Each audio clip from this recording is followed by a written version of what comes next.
Hello, I hope you're well. My name is Sheasby, and on today's episode of the Sheasby podcast, episode 35, I'm joined by Vlad Freimann, who is a full stack music producer.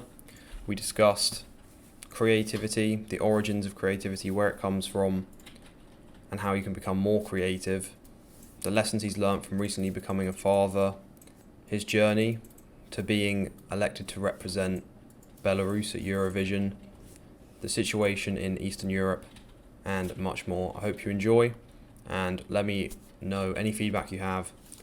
If you liked it, if you didn't like it, how to make it better. Enjoy the conversation. Sheasby Podcast, check it out. The Sheasby audio experience. Train by day, Sheasby Podcast by night, all day. Hello. Right, welcome. Vlad Freimann. Yeah, that's correct. Own Sheasby. That's my name. Right, Yeah. You've got quite a lot of stuff going on. I think we'll start with like your YouTube channel. You grew that to 7,000 plus subscribers, correct? 8.5 already. Oh damn. Okay, Yeah. That needs to be more up to date. Yeah, so your kind of area of expertise is music production, right? Is that how you describe it? Yeah, music production, mixing, mastering, recording, especially if you're using cheap gear, that's all possible to be on the radio, to be in charts, in top 10 even. Have you done that? Have you been in top 10? I've worked with artists from Belarus, Ukraine, Russia, and Kazakhstan, which have been there. Yeah, a lot of artists with tens of millions watch time, subscribers, everything. Yeah. They're like stars there So in our part of the world. So you kind of made that the music for them Yeah, and yeah. like helped edit it and stuff. Yeah, it differs because my allows me to do music from start to finish, but not everybody needs every step to be done by me. So that's why I can, join at one step or another step or 3 steps from out of 7, like that. So you're full stack. Yeah, full stack producer. all the That's how it's skills. called. Yeah, I would imagine that's very good to have, right? Than just having one, because like you said, you can be called up for anything. Well, actually, it depends on where you have grown and where you live. Because, for example, living in LA or London or maybe New York and even Moscow, maybe like very big cities, you can easily make a living doing one thing really great. But I'm from a smaller town, Minsk. It's the capital of Belarus. It's like smaller country near Russia and Ukraine and Lithuania, Poland, around there, and we don't have a huge market there for music. So that's why the only way was for me to increase my income was to add my skill stack, to Yes. form a skill, to stack my skills, and that's how it all worked out. But as time passes, I'm actually starting to want to maybe ditch out some of these skills and to not to do them very often because they don't bring as much fun as other. Yeah. So, Okay. but it's the only way to to make it in a smaller market. Yeah, makes sense. Okay. So bringing it back to the YouTube channel, how did you grow that? Because 8,500 subscribers that's solid. Yeah, that's pretty okay, but I'm still not very satisfied with that because it was a dream to build a YouTube channel for I think maybe already 7 or 8 years. I don't know exactly, but a lot of years. And actually, I started it 2 years ago, around that time, almost 3 years ago when the pandemic struck us, and I didn't have any camera. There was another channel which is deleted right now.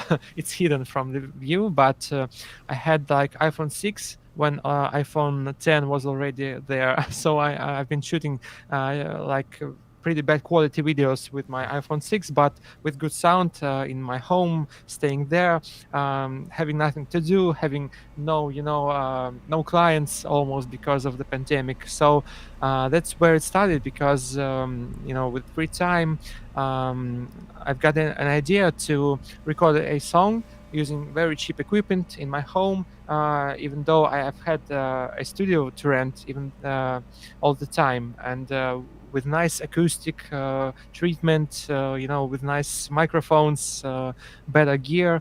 But at home, I've decided, let's do it like the opposite. Let's do it as cheaply as possible, using only stock plugins, no paid stuff, only free software, hardware, the cheapest one. And we, with my wife, we recorded a song which has been on the radio in our country, and Nice. nobody had told it that it sounds bad. And I've filmed all the process and released like a series. It was a start, but then, when in our country everybody started to go out, I started working again in the studio, having more clients, and that idea, it was developed for like 2 months, but then it dropped for a year. And after that, I decided to come back because it was a dream, and I didn't know why. It was always hard, to combine, because clients bring money now, and YouTube brings money in the very possible future, maybe. So it was hard for me psychologically to dive very deep into YouTube, because money were like going out, and I needed more money basically. So that's why, again, more clients and no time for YouTube, no energy, no money, and no anything. And then the idea came back. I've missed the process of filming videos, so that's where I decided that I'm gonna be consistent. Yeah, very consistent. And around, I've had like don't know, maybe 20 to 30 videos. They weren't working like great. They had like a few hundred views at max. And then I decided to do an experiment to film 31 videos in 31 days. And not like shorts, not like there weren't shorts at the time, I think. They were fully fledged videos, 5 to 10 minutes each. And I've hired my first video editor at that time. He was very cheap. I was very lucky. And it was like very hardworking month, because everything has been done on the spot. For example, shooting 3 videos per day, then editing with him, all the doing edits, doing corrections, then releasing as fast as possible, sometimes at 11 p.m. before the day was over. But I've been very consistent, and that like drained me completely. I was burnt out and got ill, and my last 3, I think, videos with my voice, like something like that. But still, a lot of people praised the consistency, and this series increased my subscribers and watch time and everything. I think 2x or 3x maybe. Slowly but surely. It wasn't that visible at the moment, but still, this series is like evergreen content. People are watching it still, even after 1.5 years. And then I've actually managed to make a collaboration with a friend of mine who has like, I think 600,000 subs. Yeah. So our video with him grew to, I think, 1 or 2 millions already views, and a lot of traction started to grow, but the audiences were pretty different. So he's like talking about music for all the people, telling music history, telling biographies, like fun facts about different famous artists, and I'm like nerdy stuff making at the studio. So still I've managed to grow from 800 subs to 2,000, I think, in a few days maybe. Nice. How did you end up working with him? Was it because you had the skills? Yeah, it was because I had the skills, and I've been working with his band for a few years already, like a client. So basically, he's a guitar player and producer of this band, and we are working together for a long time already. And I've said, please, Alex, could we make a video together, please, for your channel and for my channel with you too? So it's like interchangeable, talking with on my channel about his band, about the process, nerdy stuff, and on his channel just showing how to remake the Prodigy, the band, the famous Prodigy band from the 90s. Do you know the Prodigy? No, No? I don't think Okay. so. I might have heard of them, but I'm too young for All right. this. It was like rave culture, where people were like taking drugs. I believe they are from England, actually. Yeah, Let me check that it. wouldn't surprise me. Yeah. Yeah, and I've just remaked some of their songs and just showed it to people, and from that time, the subscribers and watch time and the watch count is not dropping as much. It was at first it grew like crazy and it dropped like crazy, and then comparing to what it was before our collaboration, it didn't go as bad as it was before. So like the baseline's kind of higher now. Yeah, they are from the Prodigy are from Braintree, Essex. Essex, yeah, I've heard of that. Yeah. That's in the UK. Yeah. England, yeah. So yeah, talking about drugs and raves and parties. I remember the other day you were talking to me about, from what Akira the Don said, about how modern pop music is very narrow. Like, what are your thoughts on that? I actually completely agree with him, because I've grown up listening to rock music, metal music, and especially the classic stuff, and then went deeper because everybody maybe I think you've heard of AC/DC, Pink Floyd, maybe I don't know, the Beatles, Rolling Stones. Actually, the Beatles and Pink Floyd are pretty progressive in their stuff. They have like very different music. If you look closely to what they've done during their career, they've changed a lot. But now I see that the trend is to stay very consistent with your sound, with your style, and slowly it's going out of trend. And there are different ways now to be popular, I think, with music. It's either to change along with the trends, but when you become like 40 years old, for example, when Jared Leto with 30 Seconds to Mars released their last album, it didn't work as well because they were trying to like follow the trends, but they are already 40 plus, so it's not aligning pretty well. Yeah, the kids didn't like it. Yeah, so it's pretty weird, I think. But it's pretty complex question. But I love when the artists change, not following the trends, but they change following their passions, following their dream sound, their wishes and desires to experiment more. Because, for example, Beatles were experimenting with Indian music, for example. They were like hiring Indian musicians and doing something together. They were like trying crazy 3 orchestras at the same time, playing together. So very unusual stuff at the time. And I think now there are artists who do that, but I think only Hans Zimmer is pretty known, a composer who does that, but for cinema, for like music, music for cinema, music for films. Yeah. So that works, but there is like this trend that everything is simple as possible now, especially in Russia. If you look at the American and British music scene, it's much more like wide. The sound is much wider. That's why I was always in love with British and American music, much more than where I grew up. Okay, yeah. In my region, yeah. To be honest, I think kind of what Akira was saying was, I think it was more about like the topics within music, not necessarily just the style, I guess.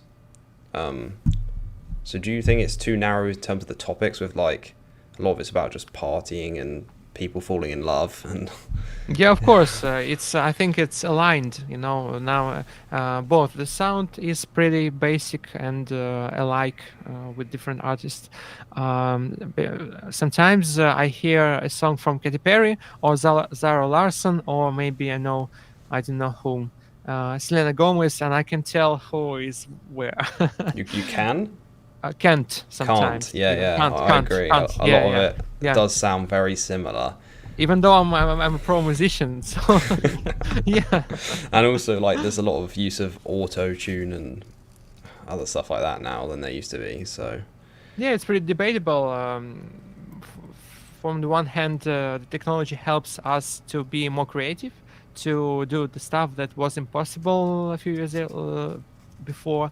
On the other hand, allows any kid who can sing, who can rap, who can do anything sound great. So it's some people, it's makes them angry. yeah. Yeah, it's considering the topics. I'm not very into lyrics, to be honest. More into sounds, atmosphere, feel from the music.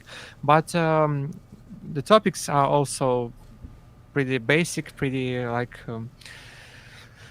we don't have more than 3 to 5, I think, main topics, feelings now in popular charts.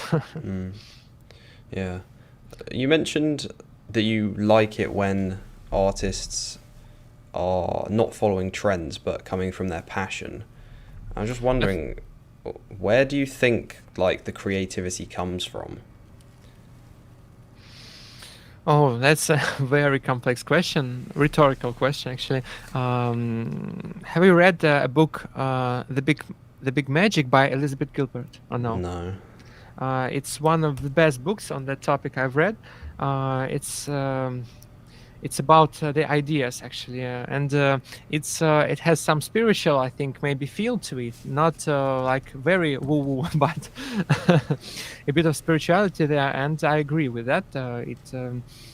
Sometimes, for example, you have an idea, but you, for example, didn't have the time to finish it. You didn't have the energy, or the moment wasn't right, and you just lose the spark for it. Maybe you have, Inspiration is perishable, act Inspiration is- immediately. yeah, but when it happens, sometimes it happens that you see another person who've done the same thing which you thought but never told anyone. But he as if he told your mind there and realized what you haven't realized. Yeah. Yeah, What- maybe you've had some moments like that. Have you? I'm not sure. I know what you mean. I definitely have heard people say that, and people talk about like synchronicities or whatever, and that we can kind of, I don't know, communicate, get ideas from outside of our brain, like almost, I guess, telepathy. But people will probably freak out when they hear that word. But yeah, it's interesting. I hear a lot of like the famous musicians, maybe not so much now, but before, used to use like drugs and other substances to like make them more creative. What do you think about that? That's also a complex question. I wouldn't be against trying ayahuasca, for example. I've watched some documentaries about ayahuasca, and it's like sounds interesting because if you have like a guide who is a very experienced person who have done that for a lot of years, he's seen different stuff. He can help you and guide you through that stuff. Basically, it goes down to Indians when they were like. It's pretty simple when you can simplify the idea that if you are ready mentally to deal with all your insecurities, to deal with all your traumas, then you'll be great after that. If you aren't ready, don't do that. That's simple. And you should, from what I've heard, some stories about people doing that, you should have a lot of courage to do that. But about maybe some I think LSD is from the same maybe like kind of drugs. I haven't done that anything like harder than marijuana, and marijuana didn't do anything with me. To be honest, I just was laughing, not being creative. To be honest, I think that for me the stuff also actually made me like more relaxed, chilled, and I didn't want to do anything. I just want to. Oh, life is great. Yeah. So right now I'm like on the polar opposite of that. Just working, drinking very small alcohol, pretty rarely on some occasions, like holidays maybe, not a lot. So no drugs at the time and feeling great. So Yeah. maybe it could be a great experience, but don't know about that. Maybe some people who've seen a lot of stuff, some creative people who've seen a lot of stuff, who've experienced a lot of different experiences, they do that to find something new, to find something different, to like explore different possibilities maybe of their mind, of their conscious, subconscious, to connect that. It may be working for them. Mm, um, Actually, I found another way, which was always pretty exciting for me, which was just diving deeper into anything that energizes me, drives me. Basically, for example, I love one band. For example, I like their stuff. Then reading about their musicians, they have some friends who do music. So then I listened to them, took some inspiration from them, and it's the most important thing which influenced me was other music. I think Just basically go down the rabbit analyzing. hole. Yeah, analyzing everything, following what they grew up on. For example, by which artists were influenced, they were influenced, and then listening to them, going back to even the beginning of the century, the previous century, the 20th century, yeah, and even back to classical music sometimes, and that's I think where a lot of wealth in terms of music knowledge, in terms of very different ideas is there. It's actually there. Yeah, I was talking to Connor Widmeyer the other day about the Lindy effect and how if something's relevant for, say, from 2,000 years ago, it will probably be relevant 2,000 years from now. And yeah, if there's, that's why I think it's very good to look at old ideas, old, like, successful people, because we're still talking about it now. So they must have had something that was good, right? Of course, and now it seems like everyone forgot about the music history, about how rich it is, how many hidden, like treasures can be found there. But we can, and it's pretty easy. It's very easy. You just open Spotify or Apple Music, and you just scroll through different decades and just turn on anything new. And there is like a lot there. Yeah. Very different stuff. Yeah, speaking of about like creativity, I think we'll link this into, I guess, like the school system and how I was listening to Naval says something along the lines that school kind of crushes creativity, so you can get like a worker who's functional, whatever, for the economy. And I know you recently had twins, so I'm just interested what's your parenting style, I guess? Do you have any ideas that people might not agree with on like how to bring up children? I completely agree that school crushes creativity in a lot of ways. Actually, there was a very interesting musician, Frank Zappa, who told exactly the same stuff, I think 30 years ago, maybe, or 20 or 40, I don't know exactly when he was saying that. But actually, my relationships with the school, with the university, I finished that, but I've dropped from that. Then the only thing which made me return and finish the university was like My parents, my relatives, who were like pushing me very hard about that. That was the only reason, because when I've dropped, I had like the best year of my life at the time, because we with my friend recorded an album for artists who went to Eurovision, and we actually made a track who was representing Belarus at Eurovision 2017, and felt great.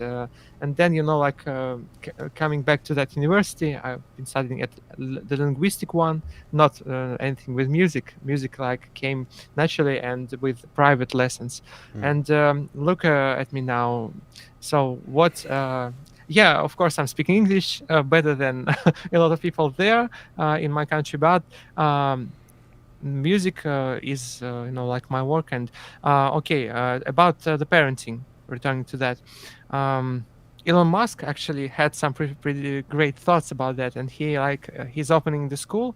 I've heard, don't know about how it's been recently, but he's I think maybe opened already, or is opening a school, a private school for kids who want of people who want to grow as exceptional kids, And I think our style of parenting is pretty much aligned with that. Basically, we're not giving them the simple solutions for their age. Maybe we're giving them the toys, anything usual, which is considered pretty basic at their age. But at the same time, there is an app called Neural. It's an amazing app who was developed by a famous YouTuber, Rick Beato, who has like 2 or 3 million subscribers. He's a musician, and he is talking about all that stuff. Basically, Neural, it's like that. Neural. Nuryl for anyone listening. Yeah. Okay. Right. Yeah. And it's an amazing app because it contains playlists of music which sounds complex. And we were playing this music from their birth. And then I read that the best time to start is actually, I think, maybe 3 months before their actual birth. To actually put the phone to the belly of your wife or girlfriend, and just to make them listen to it when they are in their belly still, at the 6th month there, 7th month, and I still don't know how it's gonna help, but I've seen some amazing results with Rick Beato's kids. They have perfect pitch. They have like an ability to learn languages very fast. At the age of 6, his son speaking like maybe 5 languages or 6 already. Wow. Yeah, and he hears like you play him a complex chord, and he's like C sharp, C sharp, E. F sharp. He's like singing all the notes from these complex chords. The perfect pitch is there. Wow. Okay. But at the same time, he's a pretty basic kid without any, mental difficulties. Because I read some stories, scary stories, when some, scientists were like trying to put their children to the very, professor-like, environment. Studying with them physics, chemistry, mathematics from the first years. Wow. I don't know how, but because it's not my field. And these kids grew up actually very clever, but very traumatized. Very traumatized. They were like never happy. They were like depressed, with no families, with difficulties in communication. That's not what we want. So. Yeah. I think, because humans aren't just like machines. Like, we do have that logical part, but we do need the emotional part as well. So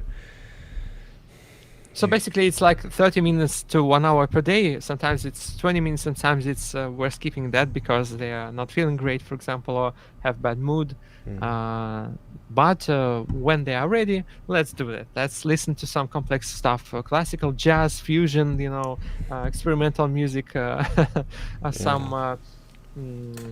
Get them some Akira the Don, some of that subconscious programming. I mean, I think it is you gotta be careful with children, I think, because their brains are so they're like a sponge. So that's why if you have children who've been like traumatized, like it messes them up for their entire life sometimes, because it's in such a crucial stage of development. So you've got to be kind of, I think you do really, I don't think people take enough consideration. You've got to be careful what you're putting in their brains, basically. Of course, especially first, like, there are different stages, but till 1 or 2 years is the first stage, I believe. Till 3 years is the second, and till 6 is the third. And after 6, basically the character is formed. It's very rarely and hardly changed, because of course we can change, but we need to put a lot of work to change after 6. Yeah.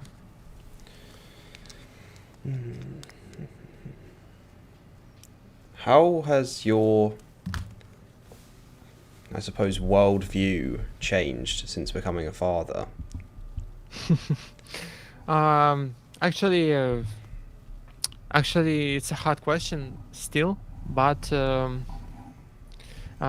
it's been exposing all the traumas which I've had from my childhood very drastically, because I realized that I need to go to the psychotherapist to go there to visit him more, because when you see, for example, your child struggle or suffer from something, it clicks in your brain when you are suffering from the same stuff, and for some people it can be okay, for other people it can be like very hard.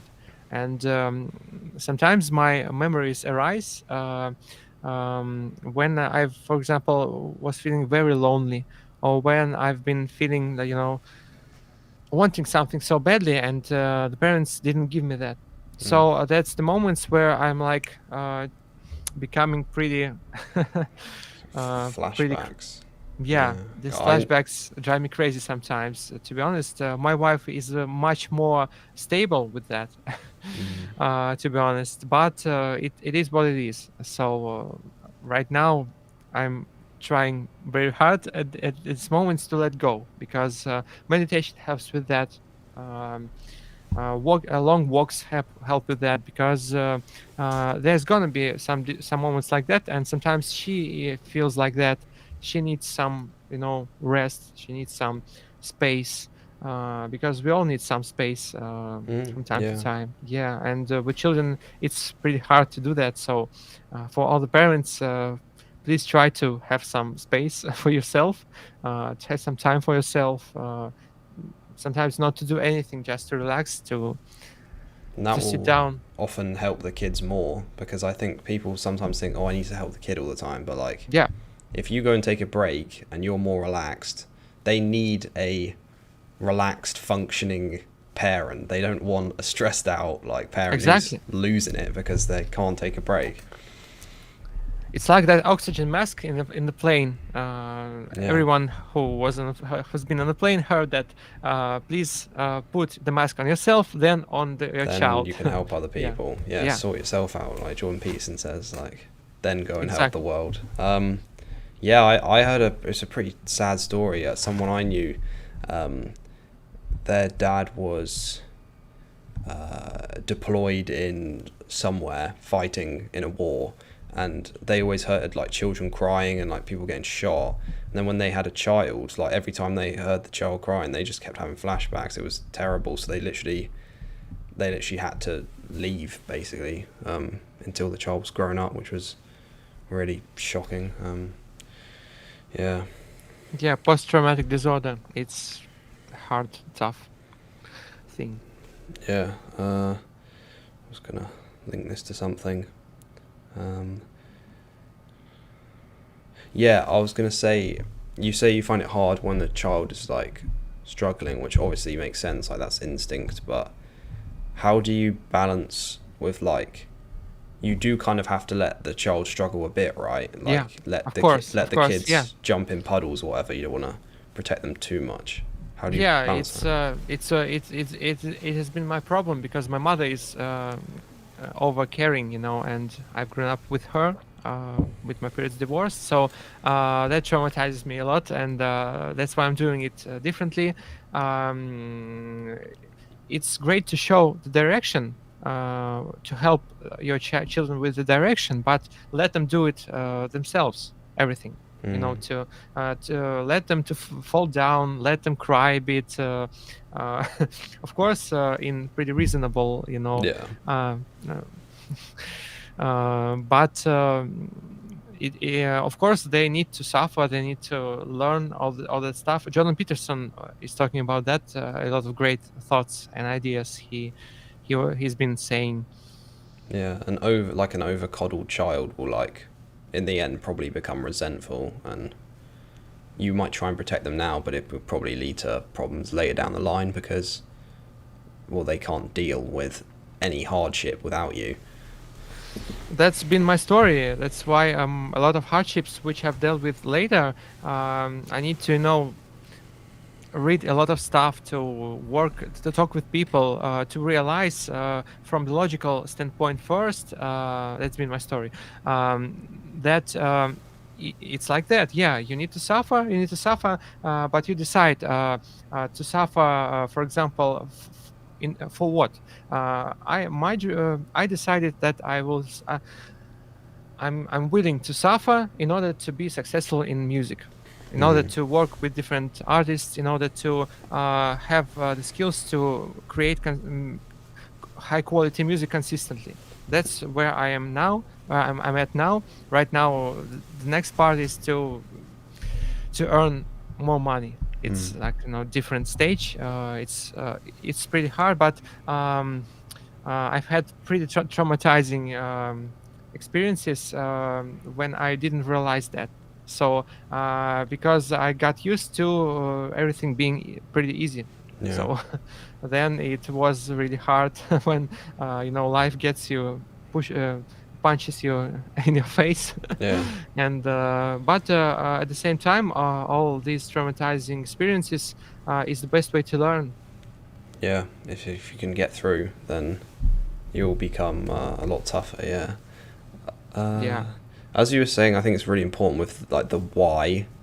Like, why are you going to suffer? Because if you have no reason to, of course you're not going to want to. You're just going to want to sit down and watch TV all day or whatever. Like, I think that's like, I came up with this thought the other day. I turned it into a tweet. It was like, I think the reason most people can't break their addiction or bad habit is because they don't have a big enough why. Like, you need something that's worth not messing up. Like, Exactly. a lot of people know that smoking is bad for them, but they won't quit because they're like, well, why does it matter? What else am I going to do? And the same with Andrew Kirby saying when he was trying to quit watching 6 hours of YouTube a day, he's like, okay, I'm going to quit. Stops, and then he's just sitting there. Well, what am I going to do now? You need to have something that's worth suffering for, that's worth sacrificing for, otherwise you're just not going to do it. Of course. I've read the other day the story about a runner who was born without both legs. I think they are like till knees and down. Yeah. He doesn't have anything. So, but he became a top runner, running faster than even a lot of people with healthy legs. Wow. Yeah, because he was like very, his why was very big.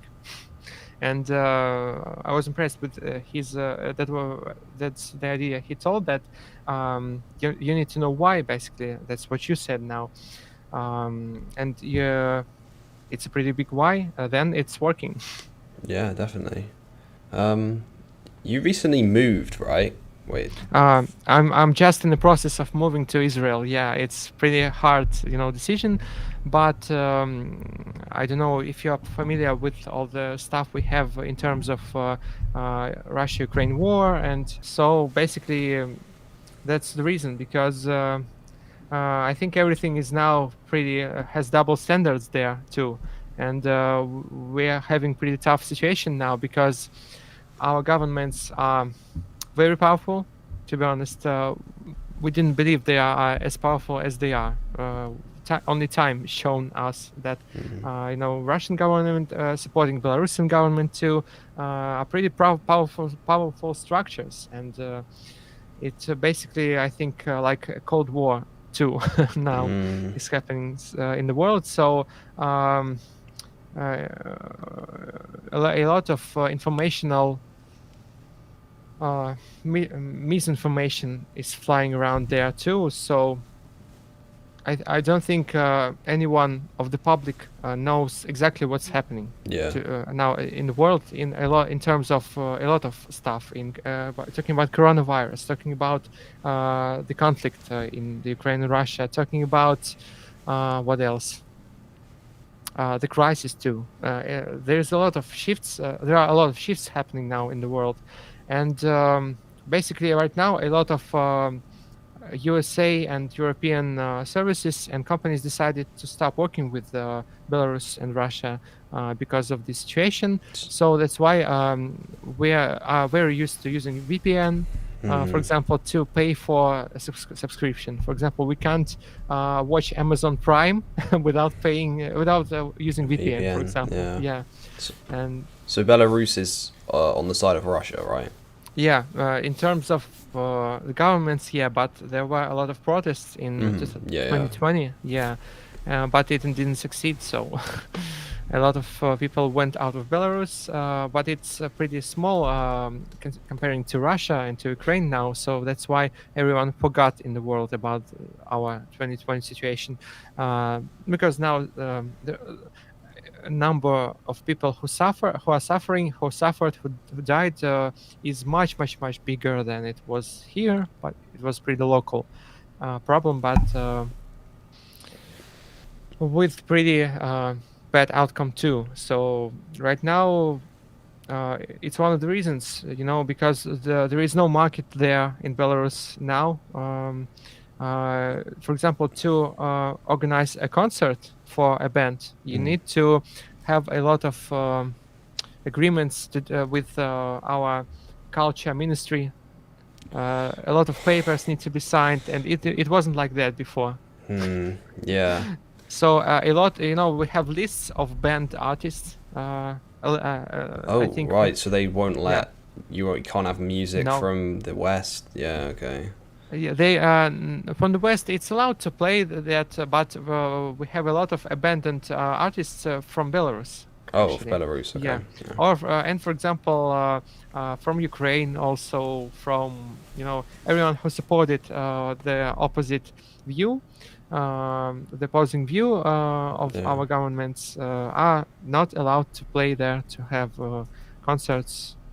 Yeah. So that's why we had a pretty good income from our live concerts with my wife, especially after being chosen to represent Belarus at Eurovision 2020. But then we got cancelled. Now we can't perform. And oh, you've been cancelled. Yeah. They won't let you on the radio anymore. Yeah. Wow. Yeah. So yeah, can you talk a bit more about Eurovision 2020? So you were what do you call it? Elected? I don't know if that's quite the right word. Chosen to represent Belarus. Chosen from 100 of it was a contest, and we won the contest. Yeah. Let's go. It was great because looking back, there were some years where the place for the Eurovision was bought actually by some also big structures, big political forces in our country. Some years it wasn't like that, and we were happy to. from one hand, we were happy to be chosen without any payments on the back of everything. So it was pretty honest, I think, because everything was clear without bribery or anything. No bribery, exactly, that's the word. But then the COVID made its changes, and the Eurovision never happened. They've made online video.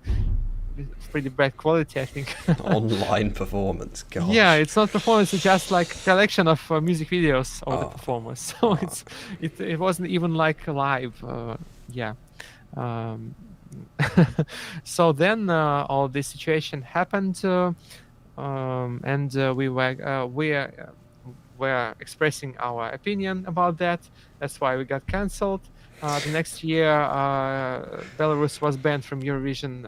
I think. Oh, jeez. Yeah, and Russia was banned then. So yeah, we were like last, performers people liked, but we were underrated, and people actually started liking us a year after, comparing the next elected by government artists who were like pretty political, and that's why they were banned by the European, this Yeah. uh, Group. yeah, Organization. Club. organization. whatever Yeah, you they wanna call like didn't allow the next elected performers to participate because of some political contexts they had. So is this song available on your YouTube channel? I'd be interested to. Of course, it's called Val Davidna. I can. It's pronounced VAL. Is it one of the most popular ones?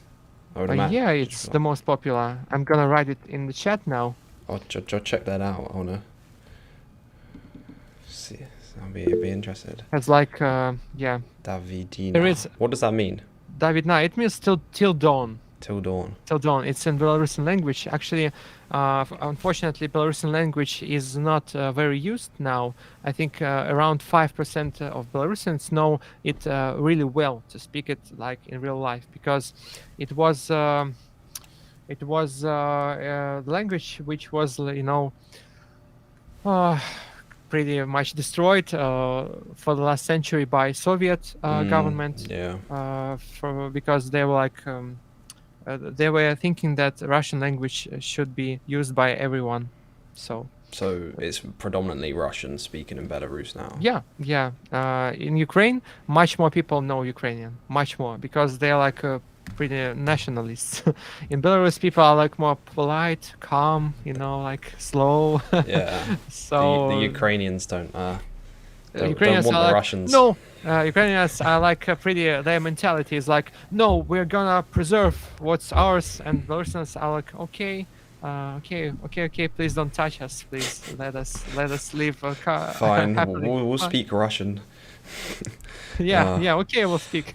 Yeah, of course. Unfortunately, it historically it was. Some people maybe won't agree with me, but. Mostly it was like that, yeah. So, but in terms of like symbolic nature, the language lives, and in 2020 it got it got much more popular because I think if our government will change, the language will revive 100%. Yeah, because Trying to suppress it, kind of. yeah. It won't be suppressed. It will be supported. Yeah. Yeah. Sure. I want to ask, like, what's the longest you've done in a recording studio? Oh, it's I didn't count the hours, but I think 12 to 15 hours were pretty real. Sometimes I've been sitting here till 5 a.m. finishing the stuff, finishing the content or the music or anything, especially when the deadlines. Yeah, actually, I remember one story. It was 10 years ago, maybe.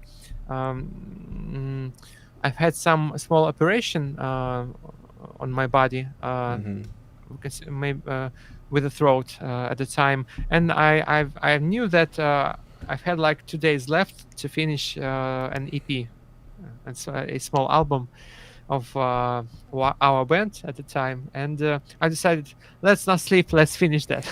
Yeah.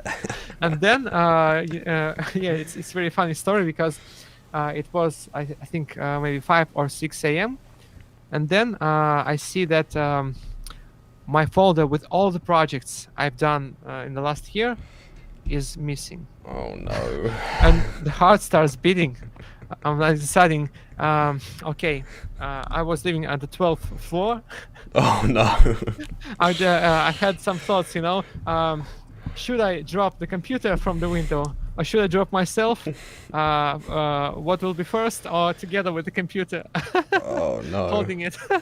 But then, I'm like, okay, calm down. Life is not over. everything will be fine. And then I just saw the folder in my Other folder in a different place. how's the word uh in my trash bin Yes, in my yes. computer. Yeah, somehow it got deleted. Maybe Oh, I and was you pretty tired. restored And it. it was whew, oh yes, it's all there. I didn't lost anything, and that's why after that experience I didn't sleep for another day because it was like very shocking. And I didn't finish the album, to be honest, because it was pretty ambitious goal to finish it as fast, especially with with sleep deprivation, with all that. Yeah, your efficiency is going to be tanking. I mean, it was very bad. I think Yeah. I do kind of like it. Zach Pogrоб from Behavior Hack talks about like following obsession, and I think obviously in the long term you don't want to be pulling all-nighters every night, but if you can find something that you love that much that it makes you want to do that, I think that is quite like beautiful. I know Akira the Don was saying how someone asked him how long did you spend in like a studio, and he's like, I don't know. I think that's probably the best activities, where you just go into it and you just forget about the time. You're just so absorbed in like the flow state. So is there anything you do that helps you, I guess, go for that long, get into that state? Yeah, you're right. When you're really like inspired to do something, and you're inspired both by the process and both by your final goal towards which you are trying to go. That's the best possible combo. And to be honest, I've kind of lost it a bit in the last few years, but now regaining that with the help of some people, because I had pretty traumatizing breakup with my partner. It happened 3 years ago. We were working together for 4 years. Then we broke up, and after that, it was like restoring, the balance, learning to do it alone as well as we were working together. And now, actually, the best experiences I have now are with people, with other people, and I'm missing people to be honest, because the pandemic made miss people more too. Secondly, a lot of musicians moved out of our country, so we don't have a lot of interesting people now. It's hard to meet anyone new in person. It's that's why Synthesizer School is helping with that very much, meeting you, meeting other great people. But answering your question, when I think that our preparation to Eurovision felt like that, because it felt amazing, because we are doing something great, which a lot of people will see, a lot of people will hear, and you love the process, you love the final goal, also you love everything. That's when it worked really greatly. Now I think it's harder because of the family, because I need to be at home every evening. I'm not staying till 3 to 5 a.m. in the studio now. The last time was when my wife was pregnant. I think it was a pretty different moment when she gave birth to our children. I've been in studio till 3 a.m. I actually went out of the studio, and she tells me that everything is starting. So wow. I'm like rushing to my home, and we're like driving to hospital. Yeah, it was like that. And then now I decided that it needs to be stopped, because I want to be with my family. I want to see my kids grow, walk, talk. Yeah. Their first words, their first steps, and the priorities changed. Yeah, the priorities changed, and the productivity also dropped pretty heavily. That's why having new people is like a fresh breath. Fuel. Now. Yeah, fresh fuel. Yeah, and I believe that these experiences are gonna be repeat it in the future. Maybe not now, but When the children get old Get enough older. that they can do Yeah, they stuff can. more. Yeah. Of course. But I think everything everything is changing. We all are changing. The nature is changing. Everything is always changing. That's why. That's why the stuff which could give you so much inspiration to stay woke for such long periods also change. And now, for example, what drives me is talking about business, is doing like business stuff, earning money drives me much more than doing just music for the sake of music, because maybe I've experienced a lot of that, and it's not that fresh now. Ah, It doesn't okay. feel as fresh now. Yeah. Yeah. I don't know. Maybe I didn't answer your question. I was that was good. Complex, That was yeah. good. I was kind Yeah. of asking what kind of like fuels you. What are there any habits you use to get into the flow? Do you drink a ton of coffee? Do you take supplements? What's the diet Oh, no. like? Nothing like that. Just raw, pure music. I love of the process, but of course, it needs to be aligned with what you love. And with time, for example, it's getting much more much harder to feel that working with clients. To be honest, I have some my own artistic thoughts and ideas, and right now I'm having no time to express them, and it's feeling like in the cage, to be honest. That's why my dream now is to become more financially free. Yeah. Yeah, to have more time, not to do the stuff which other people are waiting for me eagerly to do. For example, finish my track. Finish when will be my track finished? I'm waiting for my track so much, and I'm like that. Oh no, I don't want to do a track, man. Yeah. Yeah. Naval says like the purpose of wealth is freedom. So you Yeah. don't need to have an email, you don't need a calendar, and I think he's completely right. I think a lot of That's people get when lost. I read Naval, I was like, damn, that's exactly what I needed to hear. Yeah, yeah, and that's why I have the book, the Almanac of Naval, where you can't even in physical state, because Yes, same. yeah, it's very hard to have this book in Belarus in English language. Yeah, because Amazon was delivering there, I think. A few years ago, and I was ordering some books from Amazon to Belarus, paying like $50 per book to have it delivered there. It's worth it. It's Yeah, good. it's and but I'm still finding these opportunities, because when you love the book so much, you need to have it. Yeah. Wow. So So it got like a legal book. They're gonna come in Yeah. and like burn it. yeah, that's true.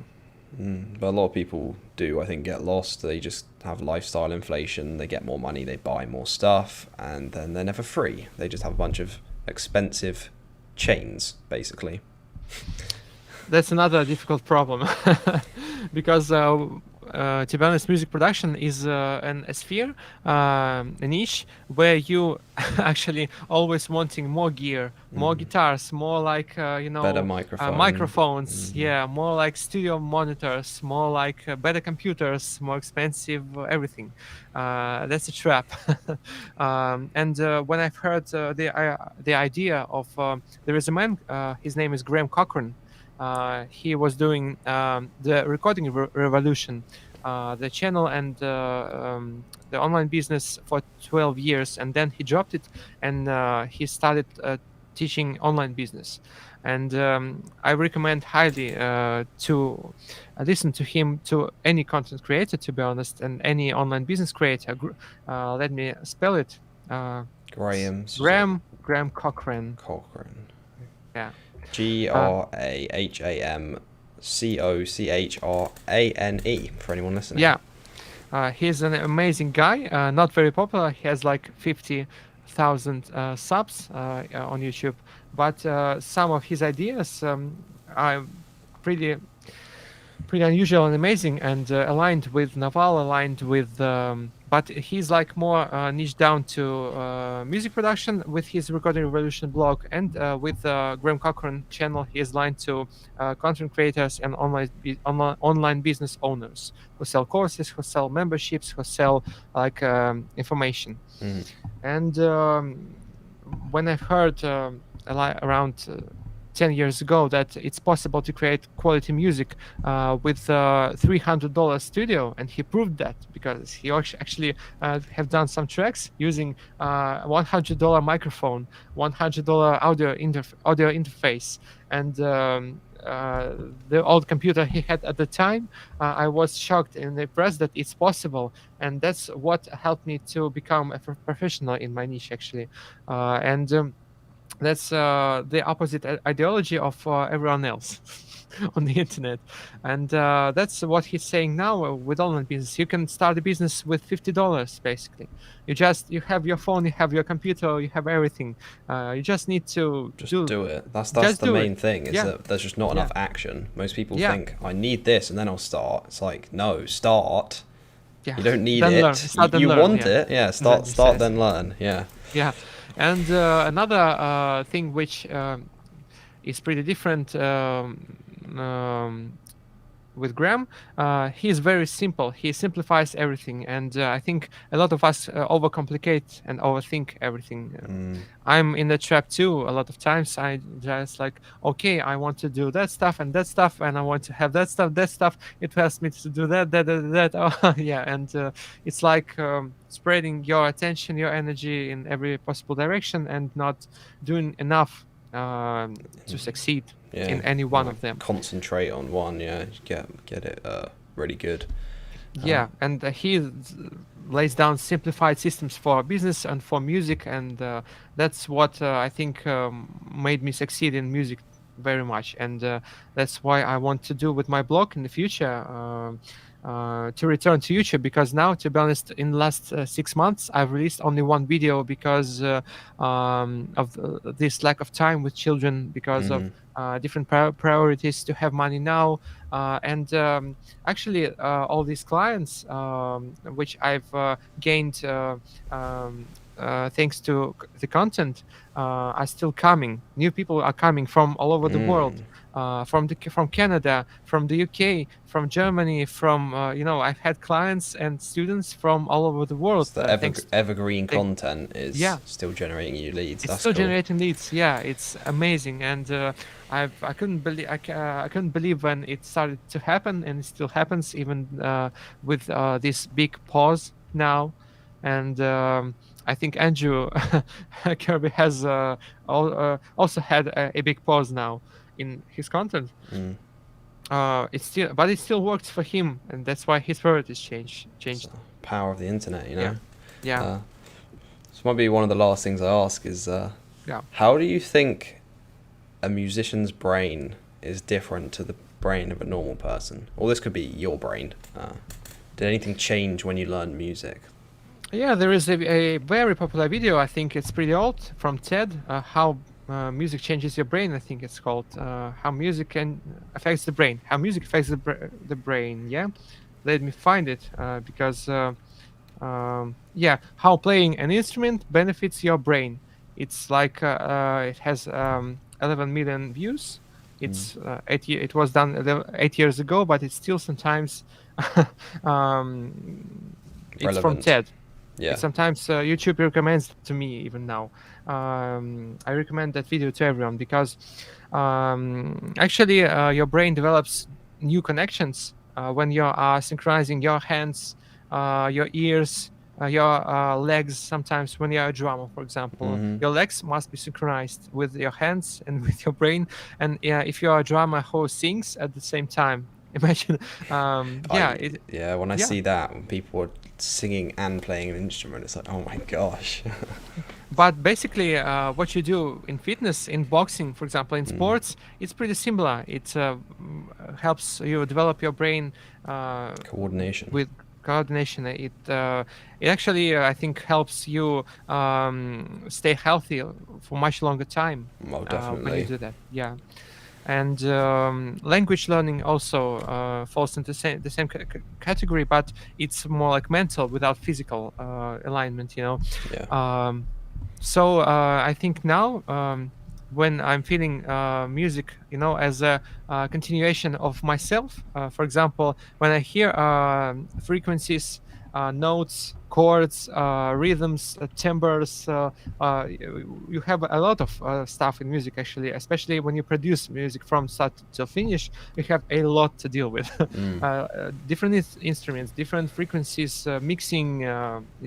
But then it like starts to feel like one thing, one connected thing, and that's where the freedom comes. And when you feel like it's a second nature to you, it's like your native language, but it's very familiar to language. I don't know if you've studied another language, Owen. Yeah, I've done a bit of French, bit of German, bit of Spanish. Yeah. And if you felt at any time that it starts working and you actually can speak and can explain anything, maybe. Yeah, decent Yeah. amount.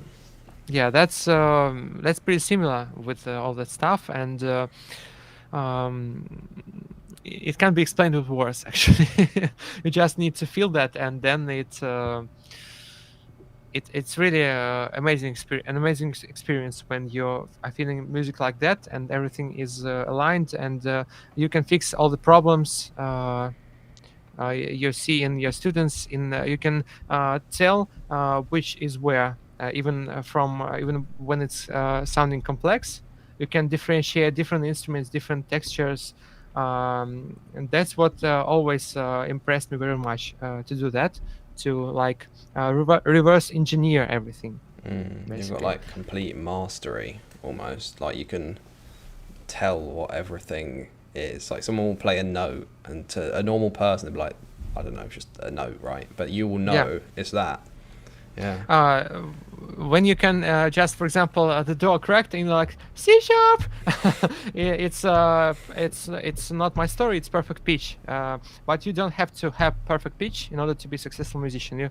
You could have pretty good developed relative pitch. What does it mean? For example, when somebody played you a C sharp and you know that it's a C sharp, and then you can compare the next note to the C sharp and know which note is that. Yeah. Yeah, Got that's it. a So relative pitch. you use it as a reference point. Yeah. Yeah. When you have this reference point, that's what my story is about. You don't have to have perfect pitch to be successful, and I don't have that at all. Yeah, but in terms of textures, frequencies, dynamics, volume, all that different characteristics of sound, it's amazing to feel that, to know that, to recognize everything, to see the difference, and to be able to reproduce almost anything you want. And it's possible for everyone, I think, who devotes as much time and energy to that, and who wants to do it. But if you want to do music to earn money, don't do that. Yeah, it's very hard. You must be exceptional, I think, to earn a living from music. Really top 0.01% maybe, Just like Vlad. in the world. No, I don't know if I'm there. I'm going there still to become that. You're making money from it though, so Yeah. doing something right. Yeah, it just reminds me of when like I tried to play guitar a couple times, and I could play like a couple songs, like basic chords, nothing insane. And there was a guy at my school. I used to ask him about like guitar, and he was saying how like talking about the theory and like I don't even know what they're called. Bars and like what's it called, blues, like what's it called where you go through like I can't remember, but basically it was like stuff I had no idea. The scale, chord progression, maybe. That was it. Yeah, chord progression, and going down different scales, and I was like, I don't know, it's just a C, right? I didn't know there was separate ones. But yeah, it was kind of interesting for me to see like the layers. Like you can kind of I mean, I wasn't good, but like I could play a bit, and I didn't have a clue about any of the theory. Actually, you learn. don't have to know music theory to be successful, because if you can hear and feel and connect your ideas from your head to reality, that's what you need. Yeah. And for some people who can't hear from the birth, I couldn't hear, for example, well. Music theory helped me to, for example, first I realized, okay, that's this chord, that's this chord, they connect together from the theory standpoint, and then I started hearing that because first of all, I for other people, they can hear like naturally, and it comes to them much easier. For me, it wasn't like that. It was very hard. I could play out of tune guitar, and I couldn't hear that it's out of tune. Yeah. Yeah. And it's developed gradually, and actually everyone can develop a great ear. So when we have in Russian language, there is like this phrase медведь на ухо наступил. The translation is like a bear actually like pressed with his foot on your ear. A bear pressed with his foot on your ear. Yeah, Okay. yeah. Doesn't Something sound like too that. good. Yeah. Yeah. Yeah, it's like idiom in Russian. Yes. Yes. So yes. yeah, and it means that you can't hear anything. For example, maybe you've heard some people who you say to them, sing high note, and he sings yeah. That's what the phrase is talking about. But even these people can develop these associations with different pitches, with different rhythms, with different sounds, and I was like that. I couldn't hear well. Yeah. I And- see it. Oh, go on. We're gonna say. yeah, of course. Oh, were you gonna say anything else? Oh yeah, I wanted to say that. Mm. Yeah, oh, I forgot. Sorry. I was just Oh, gonna it's say, okay, it's like, fine. Yeah. I find that really interesting when you see the layers. I think it's called I think Andrew Kirby calls it the meta from video games, the most effective tactic available. And I think within maybe the first 10 hours of proper training, you begin to see it. Like, I've seen it with bodybuilding, I've seen it with jiu-jitsu, I've seen it with chess, I've seen it with playing an instrument. Like, before you even start, you don't even know how complex it is. But then after the first 10 hours or so, you can actually see, like, you almost begin to understand what you don't know.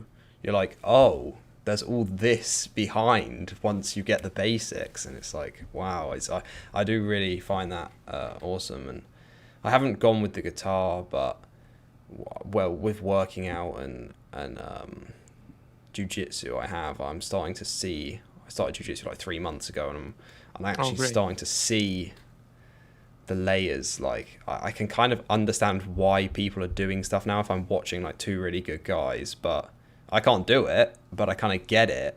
And I just really love that, where you actually begin to understand quite how complex it is. Same with like bodybuilding, like to a normal person, oh, they're just lifting the weight, but no, you can see they're specifically pushing it this way at this angle, and then to get more of the connection and stuff. And it's just, I find it fascinating. It's just to really go deep into something. Actually, what I wanted to add, comparing with chess, you mentioned chess. Chess, it's a great analogy, because you can be very great at chess, and you don't have to know the names of the combinations you play. But there are some names. There are a lot of theory there is in chess. Tons. The opening. Tons of theory. English opening, Scandinavian. Like that. Indian King's Defense. I know some of them. Oh yeah, I don't know them as well, but especially in English, to be honest. Yeah. But I also love playing chess sometimes, and was studying a bit. And you can be great at chess, and you don't have the obligation to know these names. Basically, that same goes with music. You can play pretty complex music, but you mustn't know how every chord is called. How it's connected to each other. But there are like these theoretical ideas, borrowed chords, for example, from another modes, Ionian, Aeolian modes, like Phrygian dominant, a lot of I have no stuff idea. there. Yeah, Yeah, you're of losing me course. here. Maybe Yeah, I haven't reached the high yeah. enough level to But you understand can it. you can play like a Phrygian dominant scale, and and if you don't know how it's called, and Yeah, you play that scale, for example, this like the succession of notes yeah. going one after each other. It doesn't matter if the music sounds great, if people like your music. It matters only for nerds who like, oh, you don't know this stuff. You're stupid. Stupid man. But then a lot of times these same musicians don't do as great music as other people who don't know that stuff. For example, Rick Rubin actually is a great character. He had like podcasts with Lex Friedman recently, with Joe Rogan, with a lot of famous people who do podcasts.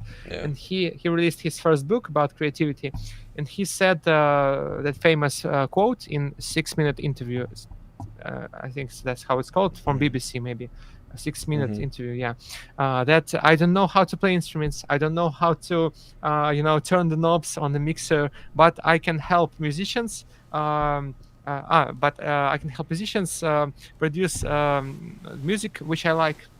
Yes. Because I know very much my tastes. I know what I like. I know what I don't like, and that's enough for him to create to be a millionaire music producer.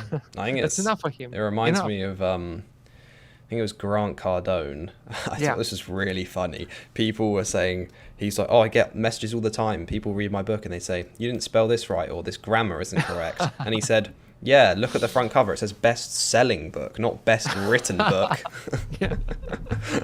And it's just like, well, if people are buying it and people are getting value from it, like you said, if people like the music, who cares about the theory, to be honest? Like if Yeah, you're like yeah. if you like nerding out about it, that's great, but like at the end of the day, you could nerd out about it loads and still not have like a top song, you know? Of course, yeah. And to be honest, I was always a nerd, but not this nerd who hates other people's approaches to music or to anything. Because Practical nerd. yeah, because I don't know everything. I don't know music theory on the level of professors, and I don't want to know it. Because Yeah. I read music very slowly. I hate reading notes from the sheet. Oh, that's another thing. Shit. When I was learning Yeah. guitar, I could not read music notes, and I was Yeah. like, this just looks disgusting. Yeah, but at the same time I can hear everything, and for example, know that this should be removed, this should be changed, this should be placed in other dimension, talking about mixing, for example, further back or closer to you, or it should be with more high frequencies, with more lows, or like that. Yeah, of course, but I don't know the names of all the knobs even. Yeah, yeah. and some mixing engineers were like expressing, oh, you don't know this stuff. Oh, you're not very professional. And I'm like, okay, I'm not professional, but still I'm. Who got Yeah, chosen okay. for Eurovision? Yeah, yeah, pretty much like that. Yeah, the That other. doesn't matter. Yeah. In real life, I'm like, okay, yeah, you know everything. You're a great man. Respect. That's all I say. Just go home and it's like, yeah, that's probably the best way. You don't. Yeah. I'm kind of joking. You don't want to be like Yeah, of course. big No. ego or whatever, but I'm people never- you have just yeah. got to say yes Yeah. and then just go and do your own thing. It reminds me, the other day I was in school and I was I was supposed to be doing work, but I finished or couldn't be bothered. And I was recapping Kapil Gupta and Naval podcast. I don't know if you know that. Of course, They yeah. I love the talking the about discussions. Yeah. prescriptions and how Oh yeah, prescriptions. I love that. people want a goal, right? So how do we Yeah. get from here to here? And then society or whoever tells you this is how you get from here to here. So then people are like, okay, I'm going to do this to get to my goal. But a lot of people forget about the goal and just focus on doing the thing. And I think that's kind of what we're saying with the theory is people are stuck on learning the theory because they think knowing the theory and having great theory is going to make their song good. But they just obsess over that and don't actually get the end outcome. Yeah, they even don't write songs in the future most of the I know a lot of students of musical universities in my city who didn't release any single song. They are like just singing in restaurants, in bars, doing covers, and Mm. I don't know.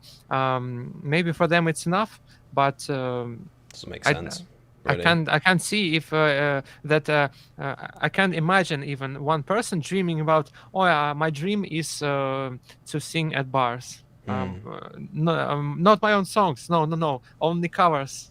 Yeah, I think they're That's probably a it doesn't. bit Yeah, afraid, to be honest. But yeah. that kind of mirrors my experience with learning computer science at school, and Mm. there's so much theory and not actually that much actual programming. Like, there's a lot. I know people who are like not very good at programming who are getting like top grades, and it's like Yeah, crazy. you've never coded anything that's That's actually crazy. any good. So once you get out of here, you're gonna have a piece of paper that says you're good, but you don't have any actual skills. That's the problem with our school system, with our education system, formal education system. I think in a lot of schools, universities too. Yeah, that's a big problem. And um, but we are now going through a big shift there, and It's because of great all to the see. because of online education, it opens so much door. It opens everything to you, basically. Yeah, without a Yeah. doubt, the internet has taught me more than school, apart from reading, writing, and basic maths. Yeah. Yes, so I didn't forgot to mention this earlier, but I found the Elon Musk school, and it's called Synthesis for anyone who is interested. synthethes.com. It's funny for me because we are like we met at synthesizer school and Yeah. he's opening synthesis too. I thought it was called like Astra or something, but maybe that's another one. Maybe. Oh, here we made by the creator of the Ad Astra school at SpaceX. Oh, okay, yeah. So I'm pretty sure they made a school. Elon just made it for his kids, and now they're bringing it more public. I think it's like Yeah. they give it. I don't know. I think it's an hour a week online call, and then you kind of go away and do the stuff. So do you plan to like fully homeschool your kids? Like, not going to go into a. It would be great actually to put them in very different environments, not in like terrible school one where you have like bad teachers there, because in our country it's a very big problem. But in Israel we'll see if we are going to stay there, because we're moving there in May or June in later this year, and we don't know if we'll be able to to survive there, to be honest, because it's Yeah. pretty expensive country, and we are like moving from pretty poor country. But we'll try to do as much as we can to establish new connections, to find new work opportunities in English language too. I think I'm going to be able to develop something, maybe working with artists, or maybe doing online education. We'll see, because right now, especially in our region, it's very hard to make predictions, because everything is changing very Yes. fast. Yeah, Yeah. the borders are closing even. Wow. For example, Yes. Poland recently closed the last border point from Poland to Belarus, so you can't move from Poland to Belarus now. Yeah. It's crazy, Yeah. man. And you need to buy a plane ticket from Minsk to Moscow, from Moscow to Istanbul, or to Georgia, maybe to Tbilisi, and then from Tbilisi to fly to Europe, for example. It's like this Is it pronounced Tbilisi? Because I think I always call I- it Tbilisi. Is it in Russian it's called Tbilisi, but silent I T, don't is I don't know how. In English, maybe I think you're right. I didn't hear how to pronounce that. Tbilisi. Yeah. Okay. I don't know. Yeah, maybe. Okay. Yeah. This is, It's very hard situation now, and so we'll see, because we certainly are going to be there, and there are much more opportunities there than here sure. at the moment, especially wanting to work with Western world. Yeah, you're kind of yeah. restrained right now Yeah, from yeah. doing that. Even having payments is another pain, because recently, for example, uh, I'm not gonna tell that, to be honest. It's That's not very fine. interesting story. Not very interesting story. But even deliveries don't work to Belarus, and you have to order to Lithuania, for example, to your or to Poland to your relatives or friends, and then they bring it to here. Yeah. Yeah, Wow. Okay. yeah, yeah. Yeah. So the infrastructure is not working right now, and it's sad, because it would be great to see a world in the future where um, everything is working like one. Yeah. Stay safe, man. Yeah. It's crazy. Sounds pretty crazy out Yeah. there. This is probably be the last question. Do All you right. believe that people are born more creative than others, or is it a kind of thing you can learn and foster through your like environment? It depends on what you want yourself, actually, because I've met some people who are like very creative, not technical at all. I'm like in the middle. I'm 50-50 Yeah. creative and technical. Mm, Maybe a bit closer to technical side even, because a lot of discoveries I've made, and a lot of inspiration comes from some, for example, experimenting with particular gear. So I'm making conscious decision, for example, to leave it myself to work with this plugin only, for example, and it's like, oh, that's great. It can do this and this and that, and that opens the opportunity to experimenting. Other people are like, I don't know to think about all that stuff. I just want to do music. I'm just singing or playing Yeah. guitar, and I don't care about all the technical, all the microphones, all the but I think everyone can learn anything if you want. Yeah. Yeah. Because do you think that creativity and technical skills are having more of one means less of the other? Are they mutually exclusive? Because I'm think not they sure I are. would say. Okay. I think they are, even, to be honest, because communicating with different people, you see sometimes people are either on in Spectrum. this spectrum, they are like closer to one or the other side, all the time. All the time you see that. If you're That's my experience. Maybe you No, won't agree with I that. think Yeah, I think yeah. you are right. I do definitely see people who are either one or the other or more. But I think having technical skills can make you more creative. Of course. So I think there are definitely people who are like, oh, I don't care about the technology. I just want to be creative. And there's other people who are super nerdy and just want to get into the technical details, but not so creative. But I feel like Einstein's coming to mind. I feel like he's probably an example of someone who's quite creative and technical. Probably Steve Jobs as well. Da Vinci too. Yeah, like I think they can go together, and I think Yeah. when you have that combination, You're it right. can really be, well, yeah, powerful. Those guys have all done. It's a very powerful combination, actually. If you're able to like balance it and to combine it together, it's very powerful. Actually, Da Vinci and then Elon Musk and were all my like prototypes of dream person I would love to become. To be honest, a polymath, basically. Being a Yes. polymath, that's what I dreamed always to be, and I think I got pretty closer to that than most people around, because and that helps with some stuff. Sometimes it doesn't help. For example, I started seeing some patterns with time that some activities you don't enjoy them as much as you enjoyed them before, and that's why, for example, talking about playing guitar, I've been a guitar player. That was my primary goal, to become a guitar player, a professional guitar player, like 10 years ago, I think. But then it slowly started to go into production side more and more. And right now, my guitar skills are pretty stayed the same as before, but the shape the physical shape is worse. So to be able to play what I want to play, what I've been able to play 10 years ago, right now I need to warm up for a lot of time, even sometimes for a few days. Wow. Even Yeah. yeah, to be able to get to that level. That happens rarely, but for example, when I have one client who orders guitar playing for me for pretty famous artists, and I agree to play guitars for him.